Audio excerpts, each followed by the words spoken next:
மாசம் முழுக்க வெயில்லையும் மழையிலையும் மாடா உழைச்சு வேர்வை சிந்தி வாங்குற அந்த சம்பள பணம் கைக்கு வரும்போது இருக்கிற அந்த ஒரு நிமிஷ சந்தோஷம் வீட்டுப்படி ஏறுறதுக்குள்ளேயே காணாம போயிடுதா?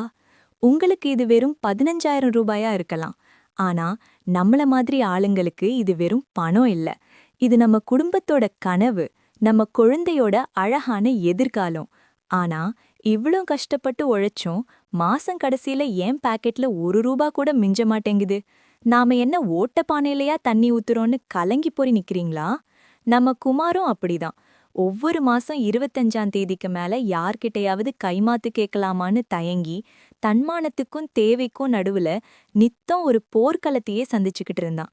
ஆனா ஒரு கட்டத்துல அந்த தவிப்பு தான் அவன ஒரு பெரிய முடிவை எடுக்க வச்சது. குமார் எடுத்த அந்த முதல் முடிவு என்ன தெரியுமா? மேல ஐகார்ட்ல தெரியிற இந்த வீடியோவுல நான் சொன்ன அதே 5 விஷயங்கள தான் குமாரும் அன்னைக்கு யோசிச்சான். அந்த மாற்றங்கள் அவனோட 15,000 ரூபாய் சம்பளத்தை எப்படி ஒரு கௌரவமான வாழ்க்கையா மாத்துச்சுன்னு இப்போ விளக்கமா பார்ப்போம். குமார் ஒரு பெருமூச்சை விட்டுட்டு தாம் போட்டு வச்சிருந்த அந்த பழைய கணக்கு நோட்டை பவித்ரா முன்னாடி மெதுவா நகர்த்தி வச்சான். அவன் கண்கள்ல முன்னாடி இருந்த அந்த தவிப்பு இல்ல, அதுக்கு பதிலா ஒரு புது தெளிவு தெரிஞ்சுது. அந்த நோட்ல அவன் எழுதி வச்சிருந்த எண்களை காட்டிக்கிட்டே மெதுவா சொன்னான், பவித்ரா, இங்க பாரு, நாம இனிமே பணத்துக்காக பயப்பட போறதில்ல. நம்ம கஷ்டத்துக்கெல்லாம் ஒரு வழி கிடைச்சிருச்சுன்னு ஒரு ஆழமான நம்பிக்கையான குரல்ல பேச ஆரம்பிச்சான். அவன் தொடர்ந்தான், பவித்ரா, ஒவ்வொரு மாசமும் 20ஆம் தேதிக்கு மேல பால்காரருக்கும் கடைக்காரருக்கும் பதில் சொல்ல முடியாம நீ கஷ்டப்படுறதை என்னால பார்க்க முடியல. அந்த பாரம் எனக்குள்ளேயும் இருக்கு. அதனால தான் யோசிச்சேன், இனிமே நாம வாங்குற இந்த 15,000 ரூபாய 3ஆ பிரிக்க போறோம் அப்படின்னு சொன்னான். அவன் போட்ட அந்த வாழ்வாதார கணக்கு இதுதான். 1 70% 10,500 ரூபாய் வாழ்வாதாரம். பவித்ரா, முதல்ல நம்ம அத்தியாவசிய தேவைகள், நம்ம தலைக்கு மேல இருக்கிற இந்த வாடகை வீடு, நம்ம வயிற்றுக்கான சாப்பாடு, அப்புறம் இந்த கரண்ட் பில், பால் பில், இது எல்லாத்தையும் இந்த 10,500 ரூபாய்க்குள்ள கொண்டு வர போறோம். இதுதான் நம்ம பாதுகாப்பு வளையம். 2 20% 3,000 ரூபாய் ஆசைகள். நாம என்ன இயந்திரமா? நமக்கும் மனசு இருக்குல்ல. உனக்கு ஒரு பிடிச்ச புடவை எடுக்கணும்னாலும், நம்ம குழந்தைக்கு ஒரு சின்ன பொம்மை வேணும்னாலும், இல்லை என்னைக்காவது ஒரு நாள் நாம ஹோட்டலுக்கு போய் சாப்பிடணும்னாலும் இந்த 3,000 ரூபாய்க்குள்ள முடிச்சுக்கணும். இது நம்ம சந்தோஷத்துக்கான பங்கு. 3 10% 1,500 ரூபாய் கட்டாய சேமிப்பு. கடைசியா இந்த 1,500 ரூபாய், இத நாம செலவுக்கே வச்சுக்க போறதில்ல. இது நம்ம உயிர் நாடி. இத தொடவே கூடாது. ஒரு அவசரமோ இல்ல ஒரு விசேஷமோ வரும்போது நாம யார்கிட்டயும் கையேந்த கூடாதுன்னா இந்த 1,500 ரூபாய் தான் நம்ம காப்பாத்தும். பவித்ரா கொஞ்சம் தயக்கத்தோட கேட்டாங்க, எங்க 15,000 ரூபாயே திணறிட்டு இருக்கோம், இதுல வெறும் 10,500 ரூபாய வச்சுக்கிட்டே எப்படிங்க ஒரு முழு மாசத்தையும் ஓட்டுறது? இன்னைக்கு விக்கிற விலைவாசியில இது நடக்கிற காரியமா? குமார் அவளோட கண்ணை பார்த்து நம்பிக்கையோட சிரிச்சான். சிரித்தபடி அவன் சொன்ன அந்த பதில் தான் நிஜமான மேஜிக். அது என்னன்னு தெரிஞ்சுக்கிறதுக்கு முன்னாடி, பவித்ரா கேட்ட அதே கேள்வி உங்களுக்கும் இருக்கும். 10,500 ரூபாய்க்குள்ள குடும்பம் நடத்துற அந்த ரகசியத்தை சொல்றதுக்கு முன்னாடி, மளிகை செலவை எப்படி பாதியா குறைக்கிறதுன்னு மேல தெரியிற ஐகார்டு இருக்கிற வீடியோவை ஒரு முறை பாருங்க. அதுல இருக்கிற டிப்ஸ் தான் பவித்ராவுக்கு குமார் கொடுத்த முதல் ஆயுதம். இந்த 10,500 ரூபாய்க்குள்ள குடும்பத்தை நிம்மதியா நடத்தணும்னா அதுக்கு முதல்ல நாம ஜெயிக்க வேண்டிய இடம் மளிகை கடை தான். பவித்ரா ஒரு முடிவு பண்ணாங்க. கண்ண பறிக்கிற கலர் விளக்குகள், ஏசி வசதியோட இருக்கிற சூப்பர் மார்க்கெட்டுக்குள்ள போனா தேவையில்லாத பொருட்களை தான் அதிகமா வாங்குவோன்னு அவங்களுக்கு புரிஞ்சுது. அதனால பவித்ரா பழையபடி ஒரு பேப்பரை எடுத்து வீட்டுக்கு அத்தியாவசியமா என்ன வேணும்னு துல்லியமா லிஸ்ட் போட்டாங்க.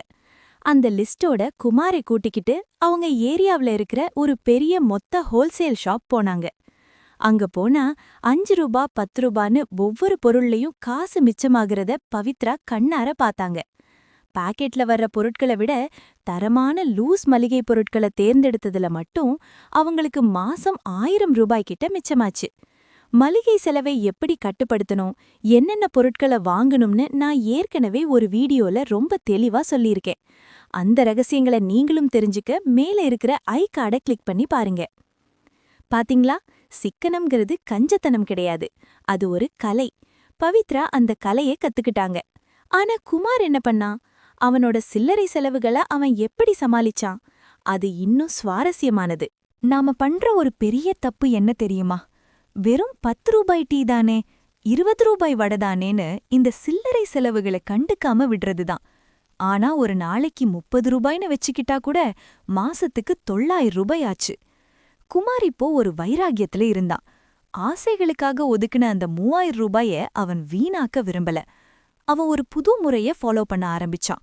ஒரு பொருள பார்த்த உடனே வாங்காம, இது நமக்கு இப்போ அவசியமா இல்ல அடுத்த மாசம் வாங்கிக்கலாமான்னு யோசிச்சான். ஆசைகளை அவன் அழிச்சிக்கல, ஆனா அத தள்ளி போட்டான். குமார் என்ன பண்ணான்னா, இந்த ரூபாயில பவித்ராவுக்கு ஒரு ஆசை, குழந்தைக்கு ஒரு ஆசை, அப்புறம் அவனுக்கு ஒரு தேவைன்னு மாசம் மாசம் பிரிச்சுக்கிட்டான். இப்படி பிரிச்சதுனால கடன் வாங்காமலேயே அவனால எல்லா ஆசைகளையும் நிறைவேற்ற முடிஞ்சது. இந்த சில்லறை காசை எப்படி சிறுக சிறுக சேர்த்து ஒரு பெரிய தொகையா மாத்துறதுன்னு மேல தெரியிற ஐகார்ட்ல இருக்கிற வீடியோவை மறக்காம பாருங்க. குமார் அந்த வீடியோல நான் சொன்ன ஒரு சின்ன டெக்னிக்கு தான் அப்படியே செஞ்சான். அதுதான் அவன் பாக்கெட்டை இப்போ நிரப்ப ஆரம்பிச்சிருக்கு. வெளிய குடிக்கிற அந்த ஒரு டீயை தவிர்த்துட்டு வீட்டுக்கு வந்து பவித்ரா கையால குடிக்கிற அந்த டீல இருக்கிற ருசியே தனிதான். ஏன்னா அதுல மிச்சமாகிற காசு அவனோட நிம்மதி. கடைசியா அந்த 10% சேமிப்பு. மாசம் வெறும் 1500 ரூபாய் தானே, இத வச்சு என்னத்த சாதிக்க முடியும்னு நிறைய பேர் அலட்சியமா நினைப்பாங்க. ஆனா குமார் அப்படி நினைக்கல. 15 ரூபாயா இருந்தாலும் அது நம்ம உழைப்புன்னு நினைச்சு ஒரு வருஷம் விடாம போஸ்ட் ஆஃபீஸ் ஆர்டில ரெக்கரிங் டெபாசிட் போட்டு வந்தான். இப்போ ஒரு வருஷம் முடிஞ்சப்போ வட்டியும் முதலுமா ஒரு கௌரவமான தொகை அவன் கையில நிக்குது. இப்போ அவனுக்கு பயம் இல்ல. ஏன்னா திடீர்னு ஒரு மருத்துவ செலவோ இல்ல ஒரு விசேஷமோ வந்தா யார்கிட்டயும் கையேந்தி நிக்க வேண்டிய அவசியம் குமாருக்கு இப்போ இல்ல. அந்த பாஸ்புக் அவனுக்கு கொடுத்தது வெறும் காசு மட்டும் இல்ல, அது ஒரு பெரிய தன்னம்பிக்கை. இந்த 1500 ரூபாய வச்சு குமார் அடுத்து என்ன பண்ண போறான் தெரியுமா? பவித்ராவுக்கு ரொம்ப நாளா ஆசைப்பட்ட ஒரு சின்ன தங்க கம்மல் வாங்க போறான். என்னது, 1500 ரூபாய வச்சு தங்கம் வாங்க முடியுமான்னு கேக்குறீங்களா? நிச்சயமா முடியும். நம்ம சேனல்ல போட்ட தினசரி சம்பளத்தில் தங்கம் சேமிக்க 7 நாள் சேமிப்பு சவால்னு ஒரு வீடியோ இருக்கு.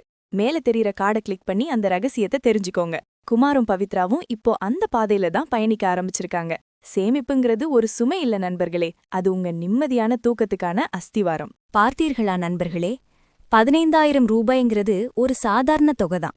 ஆனா அதை எப்படி திட்டமிடுறோங்கிறதுல தான் நம்ம வாழ்க்கையோட நிம்மதியே ஒழிஞ்சிருக்கு. இன்னைக்கு குமாரும் பவித்ராவும் நிம்மதியா தூங்குறாங்கன்னா அவங்க கிட்ட கோடி கோடியா பணம் இருக்குன்னு அர்த்தமில்ல. அவங்க கிட்ட ஒரு திட்டம் இருக்கு.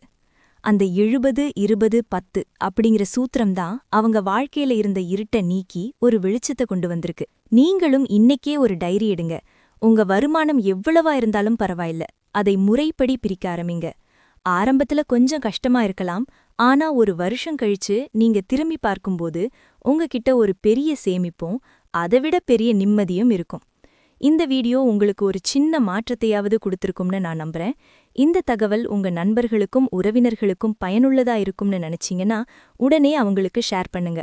இது போன்ற யதார்த்தமான சேமிப்பு வழிகளை தெரிஞ்சுக்க மறக்காம நம்ம கீப் சேவிங் சேனலை சப்ஸ்கிரைப் பண்ணுங்க. உங்களுடைய சேமிப்பு அனுபவங்களை கமெண்ட்ல சொல்லுங்க. நான் படிச்சு பார்க்க காத்துட்டு இருக்கேன். பணத்தை சேமிப்போம், கவலை இல்லாம நிம்மதியா வாழ்வோம். நன்றி.